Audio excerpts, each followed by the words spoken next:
So there's a lot of different opinions going on out there about the arrest of the Venezuelan dictator Maduro. Now, the country itself, the citizens living in Venezuela, are excited because this guy was a dictator for 12 years and they're happy he got arrested. Now, people in the United States, whether you're on the left or the right, are saying that this should have never happened, that Trump is exercising too much of his power. And I saw this statement from somebody on Facebook. I want to read it to you guys before we play the video and go into this. Here's a question for all my Democrat liberal friends who are decrying the U.S. capture of Maduro in Venezuela. What is the difference between President Obama ordering U.S. forces to enter a sovereign nation without their permission to intentionally kill Osama bin Laden, who was under a U.S. indictment, and President Trump ordering U.S. forces to capture Nicolás Maduro, unharmed, to prosecute him under a U.S. indictment for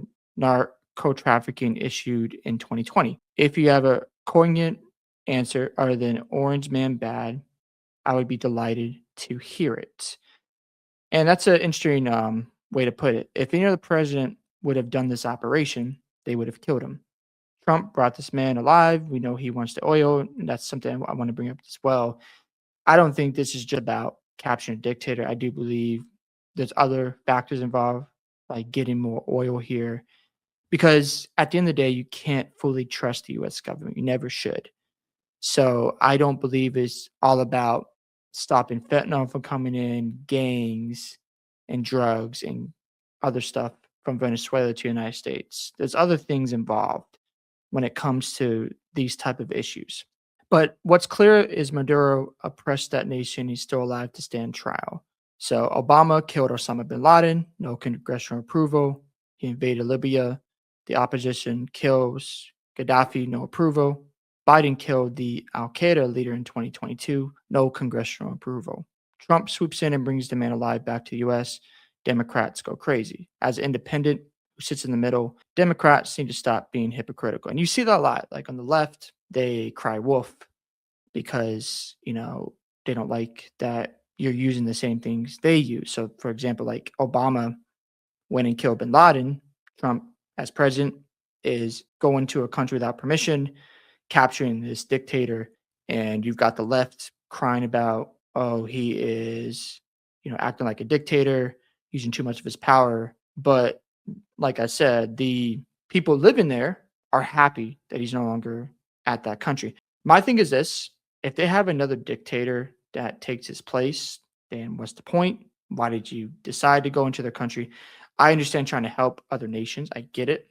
Sometimes I wish the US would just focus on working on American first policies. I'm not saying Trump doesn't do that, but I just think sometimes we get too involved with other wars and we should just be focused on the US. I get like national security is important, but that's just my critique. Doesn't mean like the Venezuelans do not deserve any justice or help at all. I'm happy for them that they have freedom. That's just my personal thought on it. But let me go ahead and play what Fox News has to say about this entire situation. We begin with a historic day in the Caribbean. Joint Chiefs Chairman General Dan Kane says U.S. forces had practiced maneuvers for months and got the go-ahead from President Trump late Friday night to strike Venezuela and capture Nicolás Maduro. Trump says Maduro was being highly guarded in a presidential palace, but wasn't able to close the door to a safe room. As the United Nations Security Council is set to meet tomorrow on Venezuela, here's what Ambassador Mike Waltz said to Venezuela's ambassador and the Security Council less than 2 weeks ago. The United States does not recognize Nicolás Maduro or his cronies as the legitimate government of Venezuela. So this was from December 23rd, before they invaded Venezuela. Okay, let's make sure we understand that there. Nicolás Maduro is a fugitive from American justice. In fact, Maduro and his regime stole the election, and the international community has the receipts. President Trump has been very clear that he is going to use the full power of the United States of America, the full might of the United States, to take on and eradicate these drug cartels which have operated with impunity in our hemisphere for far too long, and everyone knows it. So again, I'm all for eliminating drug cartels, gangs, and whatnot, because if you're bringing that into the United States, you need to face some consequences. If you're going to bring that here, then I understand why Trump is responding. However, you may feel about the man, you aren't providing value in this country. It's like anything in life. If I don't provide value to a relationship and I'm treating this person badly and I expect them to keep me around and they value themselves, I'm not going to be able to stick around much longer. So if you're going to take advantage of a system and you think that's going to fly, then you're in for a rude awakening. So you got to enforce some laws. You have to just put your foot down. And it's not just Republicans like we just talked about.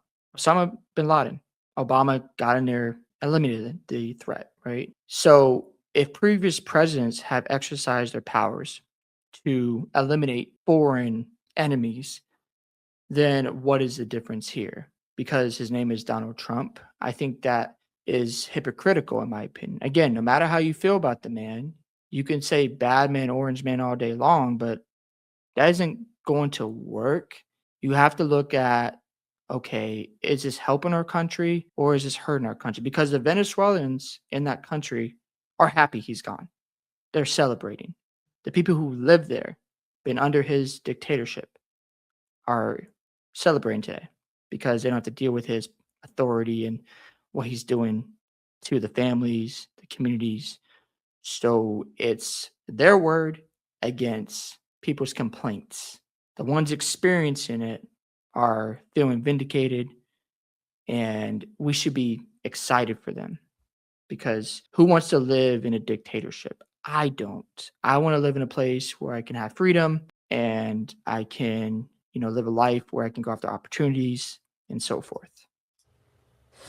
Joining us now for a Sunday Morning Futures exclusive, the United States Ambassador to the United Nations, Mike Waltz. Ambassador, thank you so much for joining us. I think the message you delivered was clear. President Trump has been very clear.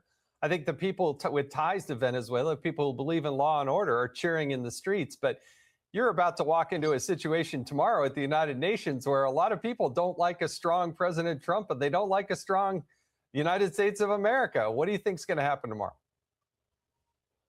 Well, first, Jason, I want to salute President Trump as commander-in-chief and our amazing military, special operations operatives, and law enforcement for the bold, decisive, and successful action that they've taken. In terms of the United Nations and the Security Council, Jason, you're going to hear a lot of hand-wringing on Article 2 of the UN Charter, which deals with sovereignty.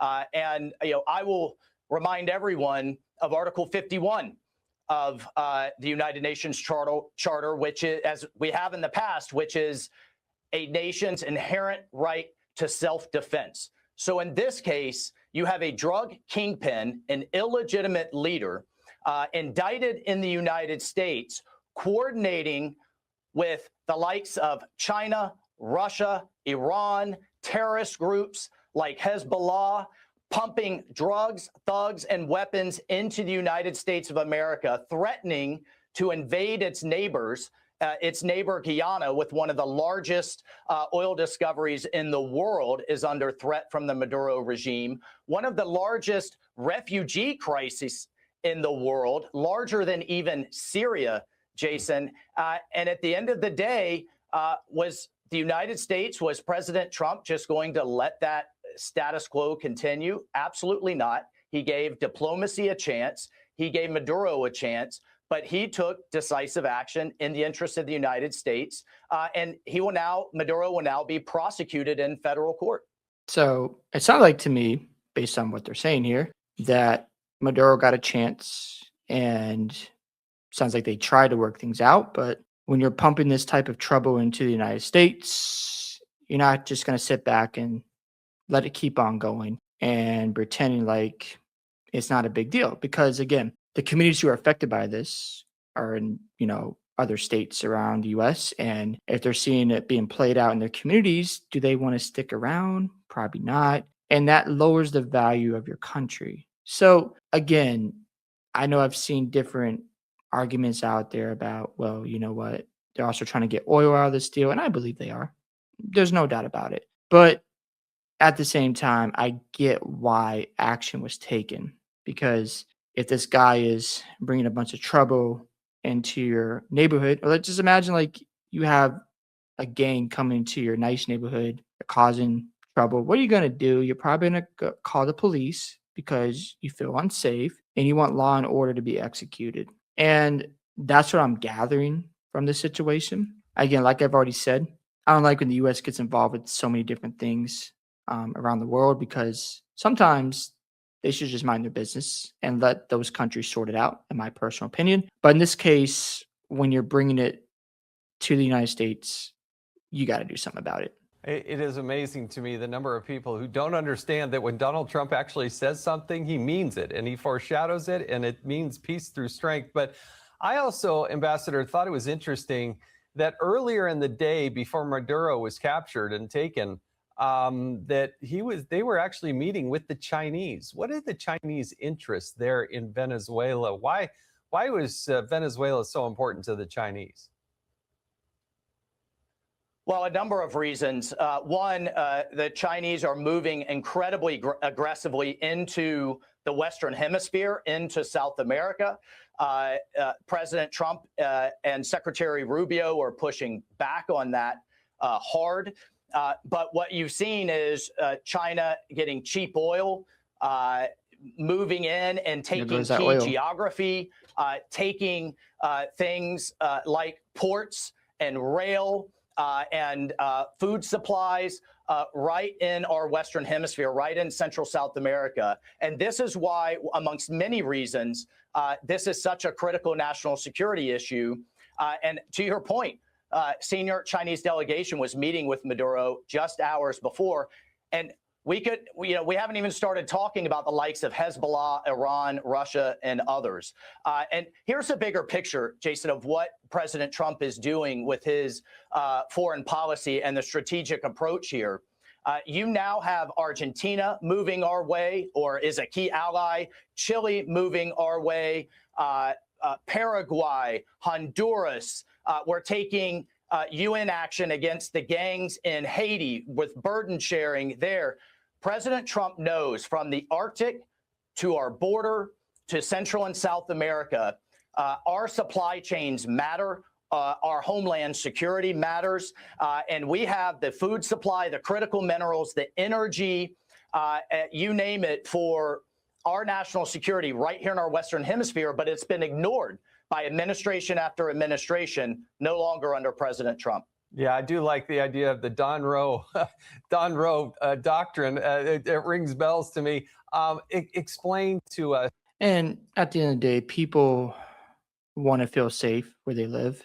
So if this means making your country safer and protecting the United States from foreign domestic enemies, yeah, I mean, I get why he pursued this. And as you heard, they did give Maduro warning about what he was doing, and he did not cooperate. So Trump and the law enforcement stepped in and said, enough is enough. You're going to be tried federal court level. So I'd love to hear your thoughts about this entire situation. Do you agree with how Donald Trump and the administration handled the decision, or do you think things could have been handled differently? Love to hear your thoughts. Don't forget to like and subscribe to the channel, and I'll catch you all in the next one.